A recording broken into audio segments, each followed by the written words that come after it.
Hello, everybody, and welcome to the Spiritual Journey podcast. My name is Nimesh and I'm your host. I always love starting every episode by saying thank you. I feel so blessed with this podcast, the impact it has. I started it as a passion project um, in 2020, inspired by my mentor, my friend, Cedric Jeffrey, when she left this realm becoming a spiritual guide. Named it after her, has her initials, Cedric Jeffrey Spiritual Journey, SJ. And I feel like she guides it. And my intention was really to simplify spirituality and to guide people on their spiritual journey. I started, like I said, with maybe one episode every couple of months. Now I do 2 a week. And I love it. We don't script anything, we don't edit anything. Whatever comes through, comes through. So if you're a regular listener, welcome back. And if you are new, then welcome too. And if you have any feedback, please let us know. Feedback's always a blessing. And as a reminder, please do like, share, comment. It really does allow the episode to get to more people. I am an Akashic record reader, Akashic trainer, podcast host, podcast creator, as well as spiritual coach and mentor. And what I get to do is I get to guide people on their journey. I get to hold your space while you really understand who you are, where you are in your journey, where your light is, and I guide you to shine your light. I never tell anybody what to do. I really guide people to who they are, and I do that through a beautiful mentorship program that I channel through the Akashic Records. I take you through a journey in your four bodies, physical, mental, emotional, spiritual. I guide you to release any karma you're holding on to and really guide you to you. I recently added Akashic training as a promo, so you get a 14-week program for the price of 12, and you also get Akashic training. But with this podcast, I get to interview so many beautiful, amazing guests, and I'm excited to have Kelsey on the pod today. We recorded on hers last week, so timing wise, planning, who knows when the episodes are going to come out, but I really feel like it's a connected, continued conversation. So I'm excited to have Kelsey with me today, and I'm excited about the conversation with Kelsey. I'd love for you to start by introducing yourself. Over to you.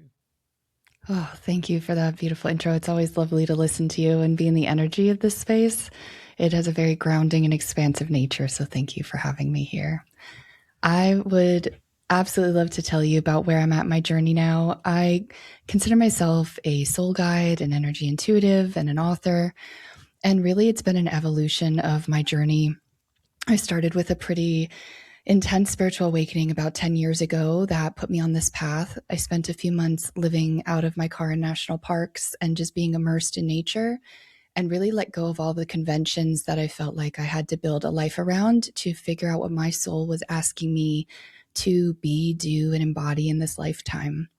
And through that journey, I found myself in corporate work. And in that work, I loved what I was doing and who I was serving and the people I was around. But at the same time, I knew there was something different for me. And on the heels of what is a continued spiritual awakening spiritual evolution, I found myself learning about Reiki and having psychic medium abilities come online, which has led me over the last 8 years as a practitioner to this work today.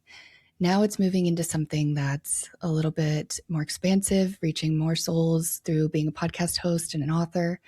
And what I really find is I just feel so lit up by being with people, by sharing in conversation, and by being in these moments that we're in right now where we just get to experience what it's like to deeply connect and to share our journeys together. Because I really think that what helped me the most along the way was these exact spaces that showed me that we're not alone in this after all. Beautiful, beautiful. We know I really do feel like we're supported, guided, and yeah, I love it. I love it. So I always love starting just by talking about the current energy, and I feel like we're all kind of going through this shift, and people are feeling it differently, and I feel like our souls have been preparing for lifetimes. But I'm curious, what are you feeling at the moment? What are you? I mean, so everyone knows we're recording this a couple of days after summer solstice, so Yeah. I feel like things are shifting. But I'm curious, what are you feeling? It is something I've been thinking deeply about and reflecting on these last couple of days with the solstice. It actually really activated what I feel like is an even greater collective pulse of energy I felt that abundance, but I also felt that it was asking us to look at the things in our lives that are already abundant and see how we can expand them. It felt like it was asking for us to look deeper so we can be with the greater energy and collective consciousness that's rising on the planet right now. A lot of people, especially the beautiful humans that I work with, are feeling activated into their soul calling, are feeling like they're trying to create a life by their own design and with a blueprint of their soul energy mixed with what is available to us in our current culture, while envisioning a future that looks different than what we have in place right now. And so through this transition period, and I think we spoke about this really beautifully, is there's this transition energy we're in, and we're in this liminal space, this in between.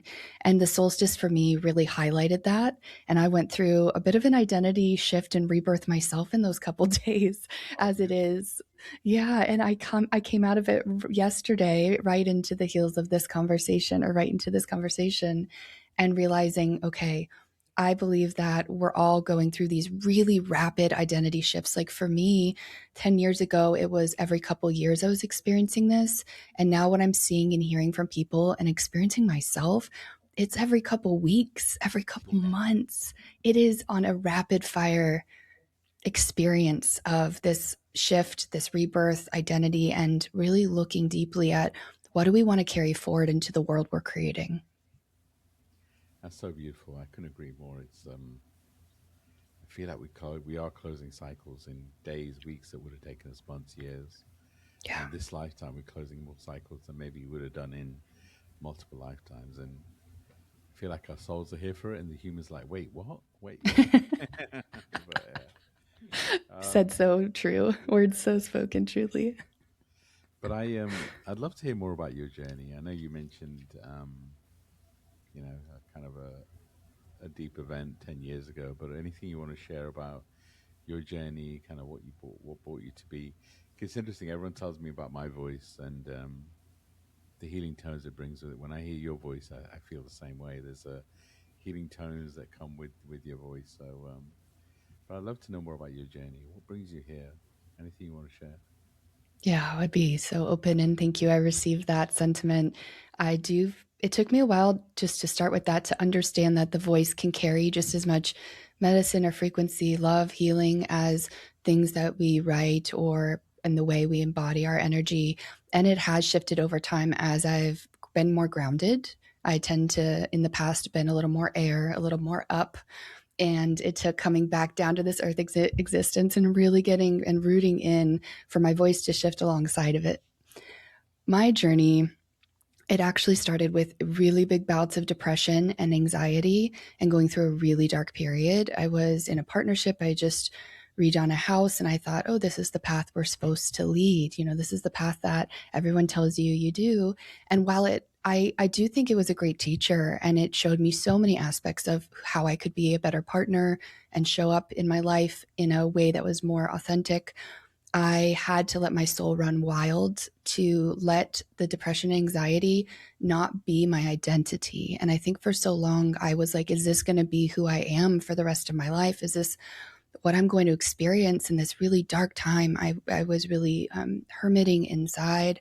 I had a hard time socializing. I now understand that I'm also neurodiverse, and that plays an aspect in it. I only use labels to help myself make sense and other people make sense, but I do believe like we're, in a spectrum of our own unique way we express in our sensitivities. But through all of that, when I broke free from that, or allowed myself the freedom of being in nature, I went from this predestined life to sleeping in tents, being in a hammock, being with my feet in the water, and living this beautiful existence in these national parks, like waking up to buffalo over my tent and seeing elk and moose like across the road. And it was just really something spectacular for my soul. So what I realized in that journey is that the depression and anxiety were not my identity. They were symptoms of me not listening to my soul energy and really being at odds with my inner voice.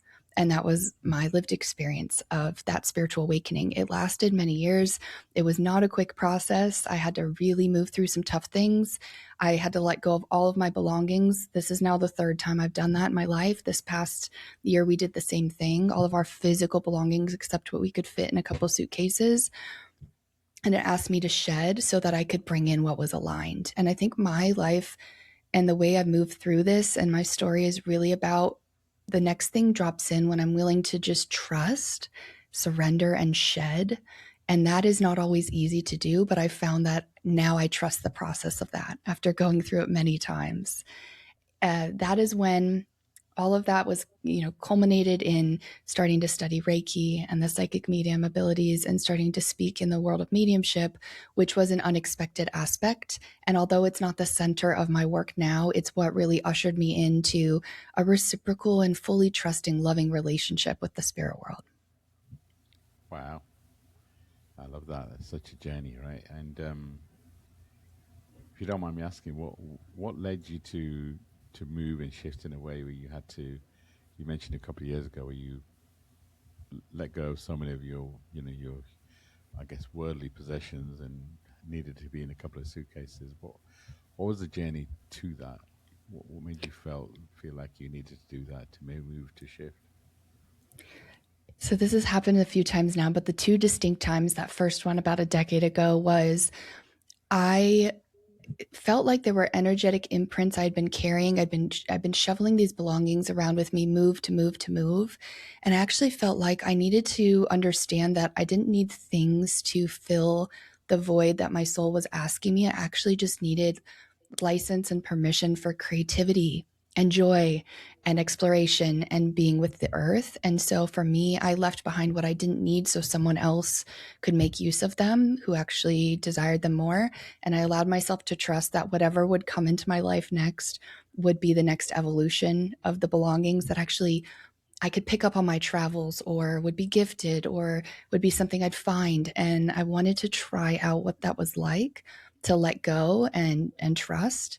It was also deeply uncomfortable at the time. I mean, in your mid-20s, it can be an unmooring time in general, but then to do something like that, people definitely didn't understand it. I didn't have anyone in my general friend group or anything that understood those choices. The second time, we made an international move as a family. And instead of putting things in storage or carting things around, we actually just found a family who was in a transition and needed all those same belongings. So we were able to sell those to them at a really, rate that helped them. And then we were able to let go and just carry what we could with us in suitcases.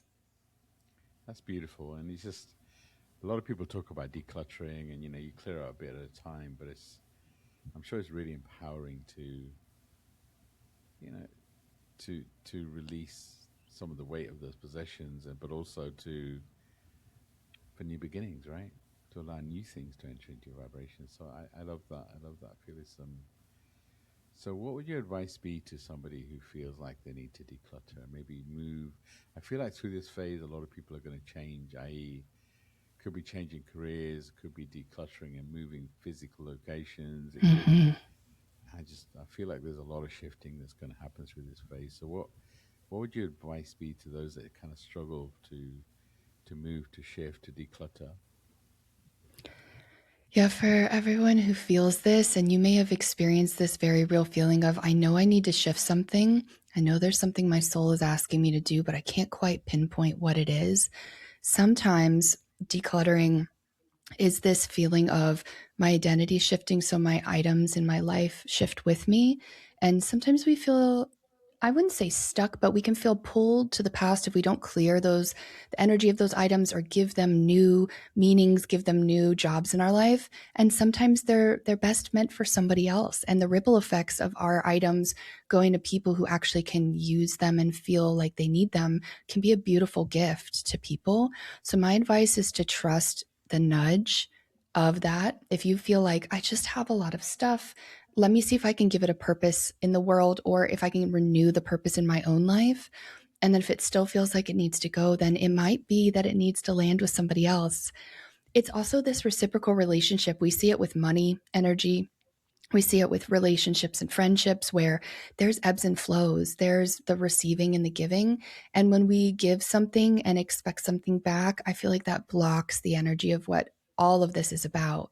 But if we know that when we let go of things, it will come back in the way it's meant to at the time it's meant to, and probably in a new way we can't even imagine. Our imaginations can't even fathom at the moment. Then we allow the universe to work its magic. We allow our spirit team and our guides and our higher self to say, there's something here for you, but you can't see it yet. So let us show you the way. And I do think decluttering or getting rid of your worldly belongings in some way when they're ready to go is an aspect of also that spiritual reciprocity in the world. I love that. I love that. You talked about early in your journey about depression, anxiety, and I'm very careful about those sort of topics, but I do feel like a lot of people suffer from those type because we struggle to fit on the planet. Yeah. It's that the human and the spirit is kind of disconnected, and maybe we're receiving more information that the human physical body can't handle. I feel like it's a deep spiritual connection, and you mentioned labels, and sometimes we need to give it labels to allow other people to understand. But I'm just curious if anyone's listening to this and maybe it feels like they're going through that episode of maybe depression, anxiety, and they're feeling like they don't belong here, and it's hard. What would your advice be for them?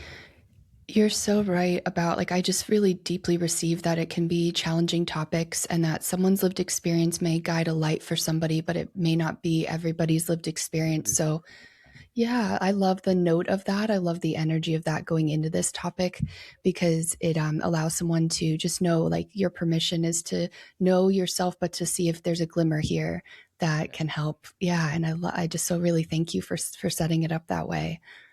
In that moment for me, I was at odds with myself. I could feel the listening, I could feel the soul energy, but I was actively rejecting it. And the more I did that, the more my body was speaking to me, and very loudly. It was health challenges, it was depression, anxiety, it was panic attacks. At one point, no medication even made sense. It didn't work. It wasn't helping. So I knew that there was a greater layer of spirituality and awakening happening, but I didn't know how to access it because I didn't have a model for it at the time. So really the journey was going through that and trying to find mentors and people every step of the way, even podcasts like this space where it helps you just feel not alone and to know that, like, it's okay to struggle. It's okay to be in challenge. What I learned is it was one of my greatest teachers because it taught me where to look, and it taught me not to abandon myself anymore. And it taught me to trust the wise and beautiful and loving soul energy that wants us to explore. We came here, I believe, our souls chose to be here to experience something. What that something is, that really is the other piece of advice I would give, or the thing I would redefine, is that I thought at that moment, and this is very cultural conditioning, especially in the United States, where we have to have a purpose. We have to know our purpose. We have to pick it in college. We have to spend 30 years and 40 years in a career. And if we don't have that figured out at 21, we've missed the boat. We haven't figured it out. Once I gave myself permission for that to not be true, and to know that I could evolve every step of the way and have a North Star, which is a feeling, a vision, idea, a dream, and everything else will come in as it's meant to with some steps, right? Some aligned steps. When I gave myself permission to not define my purpose in one big identity, all of that alleviated. And I just said, today I get to have fun. Today I'm going to go outside and take a walk. And when those became my markers of a well-lived life, I no longer struggled in the same way that I was struggling before. Beautiful. And I always a lot of people when they come to me, what's my purpose? Not sure. It's just that my feedback to them is always, why do you want one purpose? Why do you want to stick to just this is why I say my purpose is I want anyone to connect with. I want to leave them better than I found them, and that allows me to do anything. Podcasting, public speaking, anything I want to do, right? It's not, why would I want to limit myself? And it also reminds me of, I have 10 nephews, 3 nieces, and most are kind of been through that phase of picking a career and all that sort of stuff. And I remember talking to lots of them about the same conversation Mm, because as an uncle, I can have a different sort of conversation than a parent, right? And they're like, yeah. just going to put so much pressure on themselves to make a decision. And I was like, well, yes, it's important. I don't want to devalue the decision, but ultimately, your destiny is not defined by that one decision. Mm, Every action is, of course, set in motion, but if you feel like you want to go some other direction, go some other direction, right? It's just, but we do put. It's not just in the U.S. There's a lot of pressure and I feel like the pressure's increased. mm, very much. Just, Yeah. if we could just guide, just to be and allow, make an informed decision for sure, but don't feel like it's because then 10 years on, you look at it and you're thinking, well, okay, that was a big decision, but you know, it doesn't. I mean, I did a computing and a marketing degree, right? It was like, and I ended up in corporate. Sure, I ended up in on the sales operations side, but I could have done anything. Yeah. But now look at me now. I left corporate and now I'm doing this. It's just like, Yeah. and isn't the universe beautiful? So I'd love to dive in deeper into your spiritual part of your journey and kind of the experience you've had there. And I know you mentioned, mediumship being kind of a journey to build that deeper connection. But I'd love for you to share more about your spiritual journey. What have you experienced um, that really has allowed you to become this person you are in front of me today? It's a reflection of the heart in the moment of going, wow, what is the definition of that? Like where do we start? But where I'm being drawn to start, and I'll try to trust this nudge since it's such a vast and amazing question. When I started connecting, it came through written, journaling, channeling. Mm. I started realizing that I was allowing myself to speak outside of the ego limitation and the fear through writing.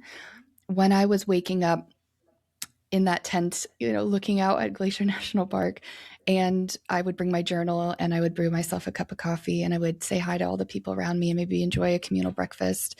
And then I would just write for hours because I was in my master's degree at the time. So my only things I had to do were finish my thesis and then write. And so that's where it started. I started realizing that I have a very nature based spiritual practice, that when I have my feet in the water or I feel the wind in my hair and I feel the nature spirits, that I am at home in my spirituality. I do feel this comes from many past lives and a Celtic lineage. I was the first born in the United States. So my family is from the UK, Scotland, and Ireland. And so I do feel there's a degree of that flows through with the nature based spirituality as well. Once I reconciled these aspects of me, I knew energy was like energy work, energetics was where I was drawn to start. That hands on healing allowed me to do that with myself before I did it with anyone else. And when I was finally, I know we say validation, like we don't always need validation, but sometimes when you're in the thick of believing that, uh, are you going crazy? Is this real? Is this happening? When you have someone that's validating the things you're channeling or receiving, it can be really helpful to stay grounded in a spiritual practice and awakening. So mine started with Reiki, with being around groups of people who were experiencing the same thing and being in community. And that community and that nature based aspect changed everything for me because I went, oh, I can create this in the vision of my own soul energy, not in the spirituality that I maybe feel like we're supposed to do. Getting away from, over the years, more performative spirituality has been a big one for me. I did enter that for a while, feeling like I had to dress a certain way, meditate a certain amount of hours. And the journey into motherhood shifted that because my time no longer became 100% my own. And I had to make choices and decide if I could still be the spiritual human that I wanted to be within the constraints of having a child that needs you 24/7 at the beginning. So that was a big shift as well. Now I find myself digging into the nature aspect even more, to just really being with the earth. And I do have groups of beings. I call this Linoe. or Lanoa, and Lanoans. And so I do feel them come through and channel through, and they are also these very beautiful, energetic beings and nature-based spirits. So I have this connection where I receive from that as well. Beautiful, beautiful. I'm curious, do they have a message for us now? Anything you want to share that you feel is channeled? I would be happy to. I called them in right before I was sitting with them and doing grounding before we came on, and I could feel their presence deeply, which they don't always arrive for these spaces. So I trusted they may. I'll describe I trust they are here. I just like to describe them for a moment because I wasn't able to find any information online about who they are or what the past life is with them, but it feels kind of like a soul origination point, if there is such a thing. When I look and feel into their planet and connect with them, they're these small beings with these like beautiful antennae. They have these shimmering blue and colorful light bodies, and everything appears to me like it would in the earth, but everything is a different color, like pinks and purples and this golden white lights. And instead of feeling the 3D of like the five senses of a river, you experience it as energy in motion. So the way I describe these beings are very much of an unconditional love and more of like a telepathic aspect. So they communicate through the mind and through energy. Whether that's my mind making, some connection, that is there, but I interpret it differently because I'm in a human form. I guess I'll know that when my soul departs this earth and goes into the collective consciousness and the return of all that energy. But for now, I will give you a message for what I'm feeling come through. Okay.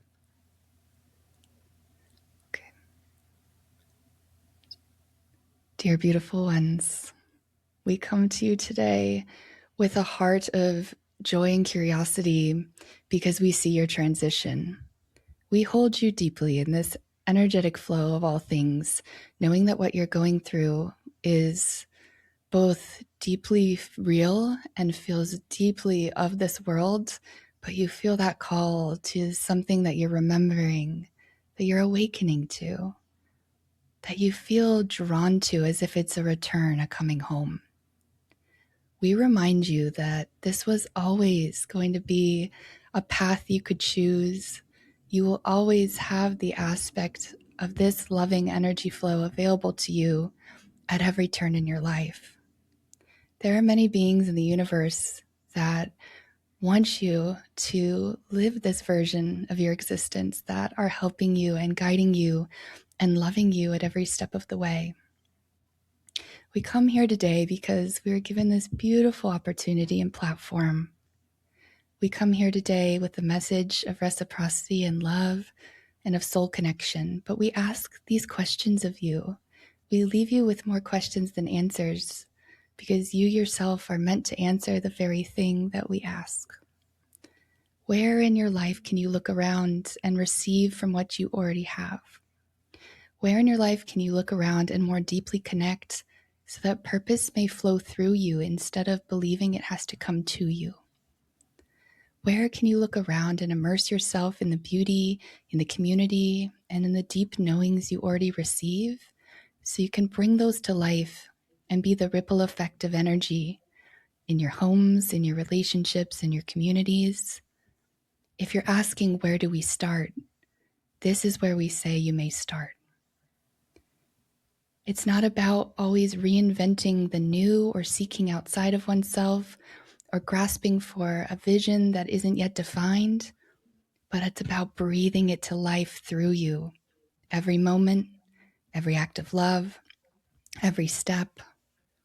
You are the embodiment of this energy already. And so we leave you with this one question.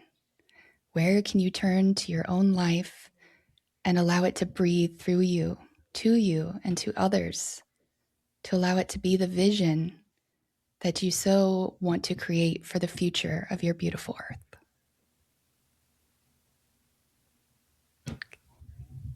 Wow, thank you. That was beautiful. Yeah. I felt their energy around me. Kind of felt them lifting me up, and it's very beautiful. Thank you for doing that. And I do feel like the planet has more support with more species that we don't need to always name and know who they are. But I feel like there's a lot of a lot of focus because of all this planet's going through. And yeah, so thank you for that connection. Thank you for that message. I'd love for you to share, how did the journey with that connection develop? You know, what did it feel? If you remember how it started and how it develops, because I feel like it may help others to kind of go on that same journey. And by the way, if you listen to this and wherever you are is perfect, because I'm very conscious that some people are like, I don't hear anything. I want to have it. And it's just like, be gentle with yourself. Be kind. However you receive is perfect, right? It's just, we're all on this journey. We're a soul having a human experience, and the human experience, if you allow it to be, can be magical. Yeah. Can always also be frustrating. Can be so many things. But, if you allow magic to happen, and however magic happens for you is perfect. But I'd love for you to share, what was your journey like with those beautiful beings you described? Yeah, the journey where you are is perfect. And I like to remind myself that it was about 8 years in when they connected. It took time. I didn't expect it. I didn't call it in. It wasn't an expectation. Most of what I've experienced has never been an expectation. It's been a complete surprise, to be fully honest. And I think that has helped too.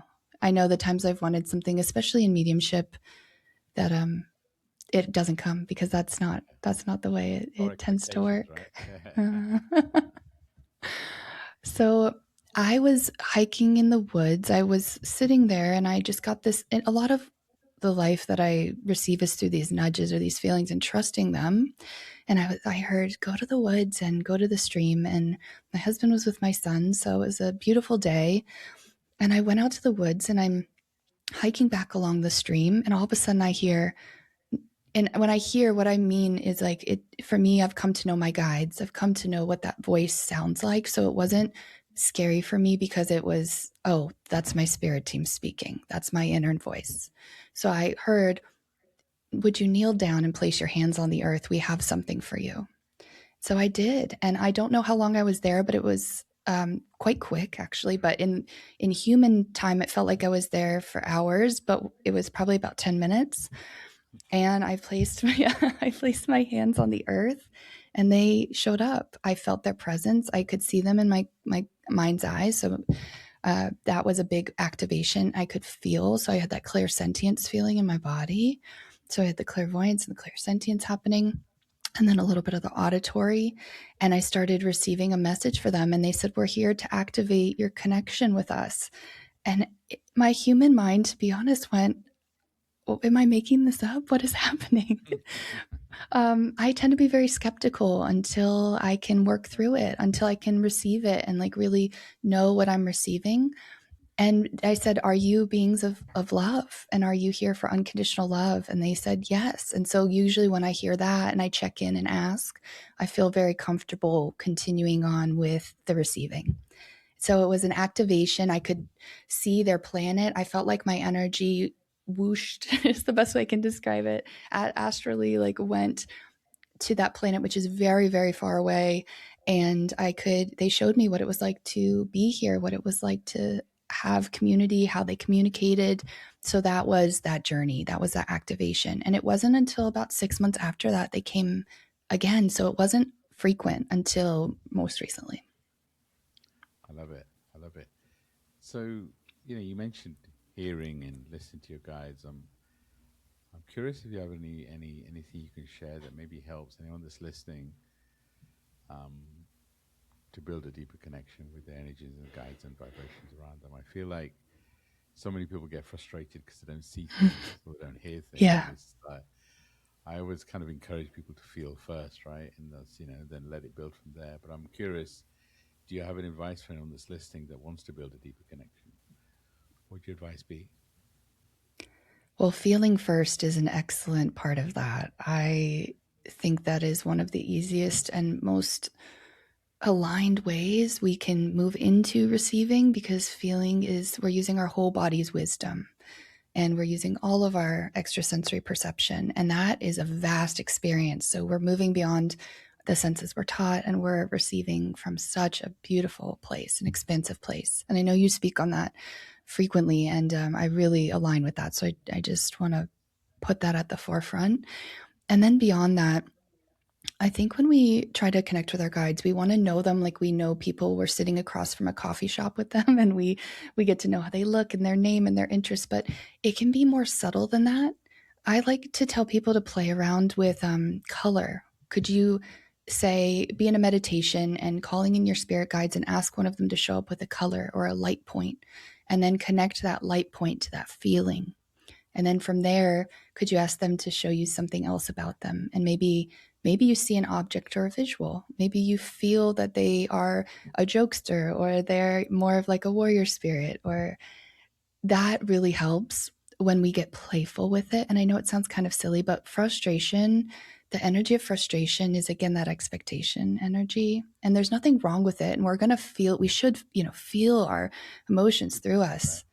But it certainly can, it can make us feel like we're not doing it right. And I think that is part of the problem there. I love it. There's no right or wrong way, right? It is that feeling that, and actually it's comparison. Mm-hmm. Hustling, it's like, you hear me maybe channeling the Akashic records, and you connected to your guides, and the beautiful beings you've connected with, and it's like, well, I want more of that. It's just accepting wherever you are is perfect. Is really a big part of it. It's just, and just feeling what you feel around you, and just giving it a color. Because I feel like a lot of our guides, I'm not even sure we'll be able to pronounce their names, and we get lost in who they are, and it doesn't matter. I mean, they're there to love you, support you, and nudge you, right? And they do it in the best way they can, right? And I feel like sometimes we feel like our guides know everything. They're learning too, right? It's a co-creation. Yeah. They're growing with us. So I love that.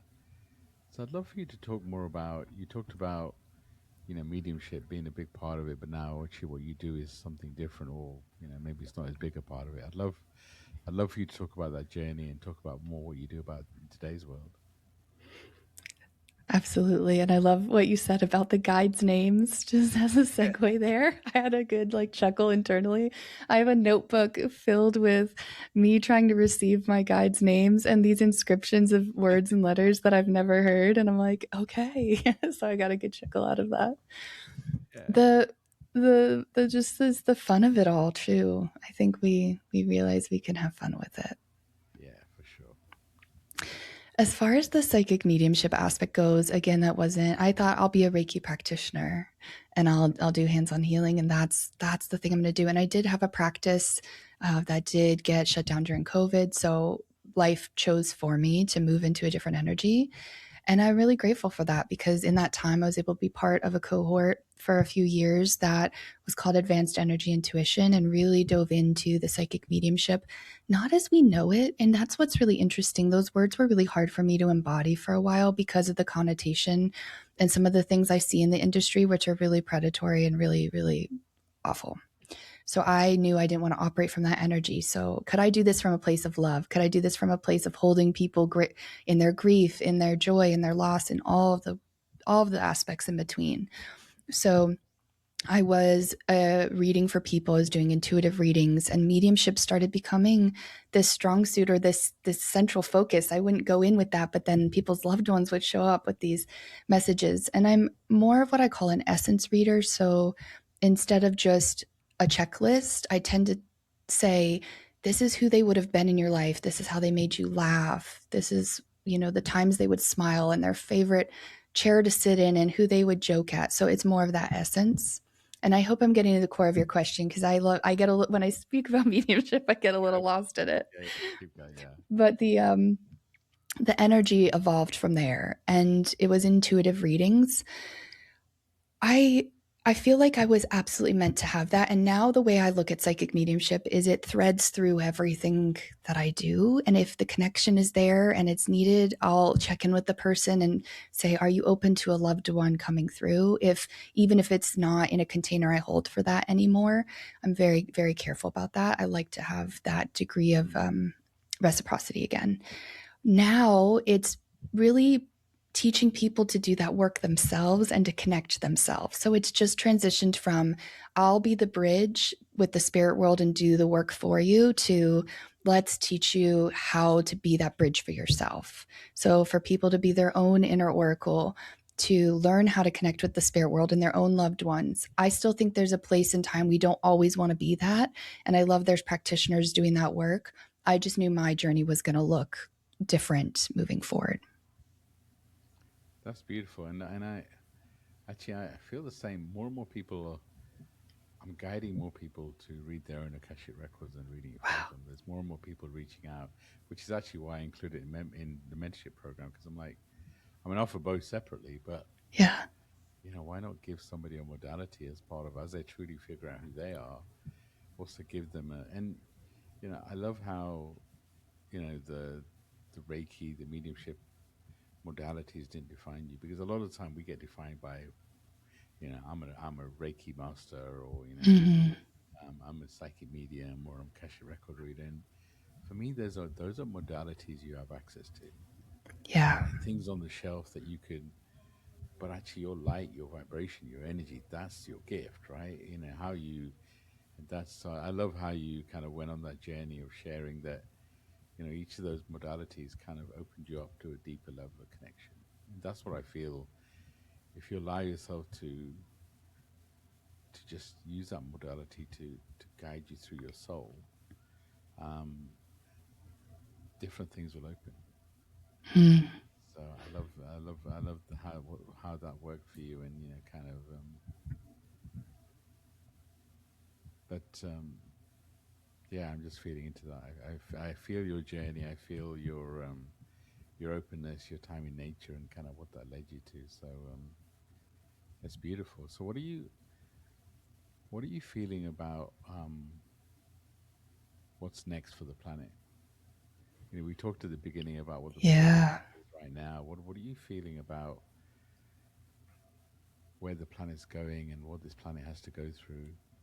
You know, as a collective, but also as a planet. It's actually a very interesting tie in with what you just said about the modalities, because when I first came across your work and started listening into your beautiful space, I went, oh, he's creating a field for people to enter through the modalities that are calling at any given time. And when you create a magnetic field for people to enter, it's an invitation that their energy is drawn to. And I think that is a big part of where we're going with the collective. When the light is meeting the dark, as it is right now, and we're seeing things painfully excavated and really brought to that surface, we're also seeing people drawn to creating the field that draws people in, magnetizes them into a space where they are loved, are held, and are seen.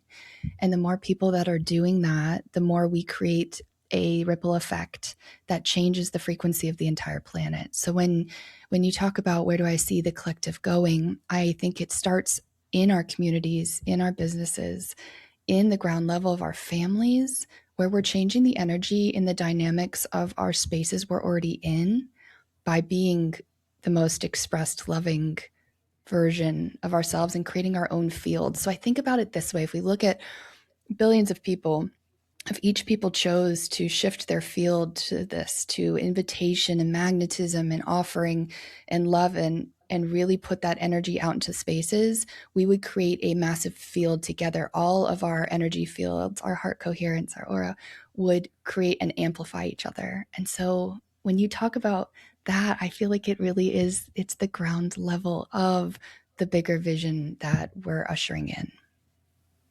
I love that. I love that. And yeah, actually, we never talked about it at the beginning, but yeah, the way that we connected, actually, you reached out to me.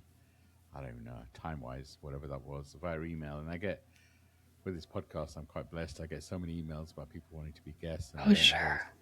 And then I saw something you posted on social media, and I was like, oh, that sounds interesting. And I actually responded to you, and it was just like that's what led to the connection. So it's a beautiful example of whoever's meant to connect will always connect. Yeah, Good I mindset agree. to it, right? There's nothing missing. There's no right or wrong, but you reminded me of that journey. So But I'd love for you to talk about what's next for you. What are you Hmm. feeling that you're moving into? Where's your journey taking you into next? It's taken me to a place of a lot of trust and some rebirth at the moment. This last couple days leading up to this, I had to let go of reading more as a practitioner and one on one. And I'm moving into hosting more of retreat and gathering spaces, helping activate people in their own remembrance, focusing in on reclaiming that inner wisdom and that intuitive voice. And like I said, I really feeling like people are able to become the oracle within, so they connect with that soul energy.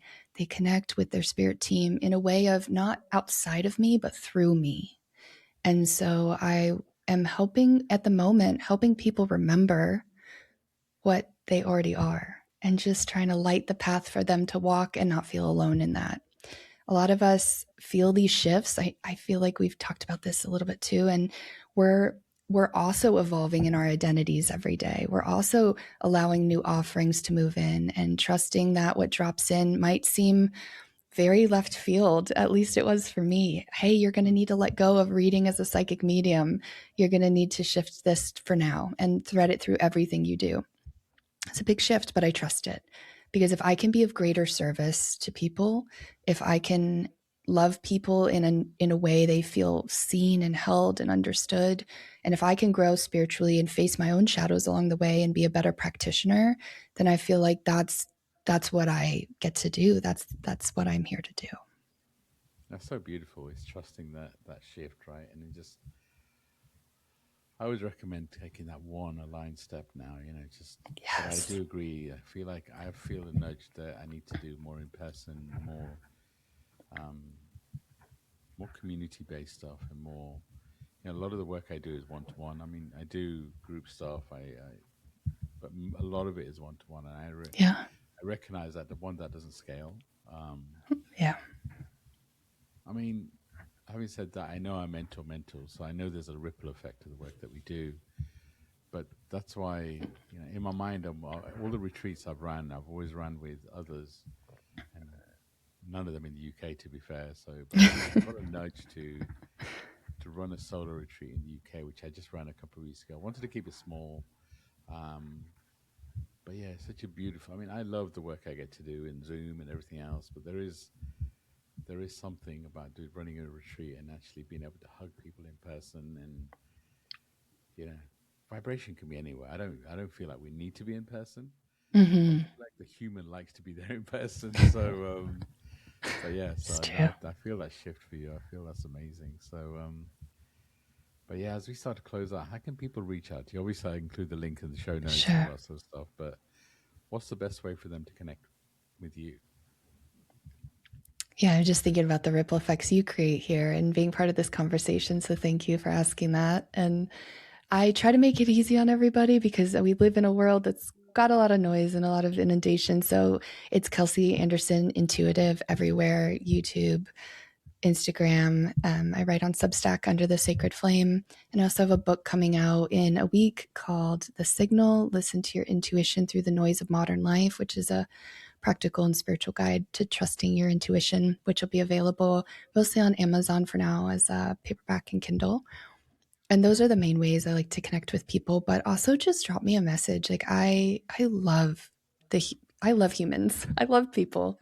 I love this human life. I didn't always. It took a long time to get here, but I Sure. do. And so conversation is beautiful, and connection is beautiful in that way. Beautiful. So by the time we release this episode, it will be a while. So your book will be out. So Yeah. I encourage people to go and buy the book and to reach out to connect. And as we close out this episode, I'm wondering if there's anything you want to share as we close out. Anything that's in your heart. Anyone that's kind of struggling, thriving, whatever you want to call it, through this journey. But anything you want to share that may guide, help, nudge any of our listeners along. Yeah, just feeling into that, into the field that's been created. And what's coming through first and foremost is that you are already enough and whole and beautiful as you are. It may not be easy, but it can be simple. It can be just one moment of self-trust, one moment of doing something that lights you up, taking that tiny next step on the path, even if it's like a little pebble in the path, and not a big stepping stone. Sometimes when we live from an energy of consistency, we just try a little bit every day in the simple micro aligned ways that weave into the every moments of our lives. That culmination over years and a lifetime is something spectacular that we can't even see in the moment we're in. So if you trust the spectacular nature of all things and the intelligence of the universe and your own intelligence, your soul's intelligence, those little nudges add up to opportunities, experiences, connections, and love that may not feel available to you right now. So trust those little moments if you can, and know that those are also enough because you are enough. I love it. You are enough. I love it. Because we are. We're exactly where we're meant to be. Nothing is missing. No. And I get sometimes I say these words and, the human's like, wait, what? I want more. I mean, I tell you, one of my lessons this lifetime is definitely patience. It's definitely really, I do. It's that journey. But thank you for being here. Thank you for shining your light. Thank you for sharing your gifts. I'm excited to see where you go next. I feel like I feel your energy, your vibration shifting, and I'm excited for you. So thank you for being in the space. For anyone listening, I truly hope you felt the love and the energy and the vibration of this episode, and feel inspired to reach out. If Kelsey's voice, energy, vibration, there's something there that resonates with you, please do reach out, DM her. Same with me. If my voice resonates, and please do reach out. But again, please do like, comment, share this episode. It really does help to get to more people. And we are sending you so much love and light, and allow yourself to be held by the universe. Kelsey, thank you for being here. Thank you for shining your light. And I'm going to let you close out with any final few words you have. Thank you for holding this space, for creating this opportunity to just share in the love, delight, whimsy, all of it, conversation and depths of humanity. It is a special space to be part of this type of conversation. And also just deeply thank you for those listening. I have so much gratitude, as I know you lead with every episode, in my heart for your time here, for creating this together, and for being in community in this moment. It is a treasure. Beautiful. Thank you. Love and light to everybody. Bye for now.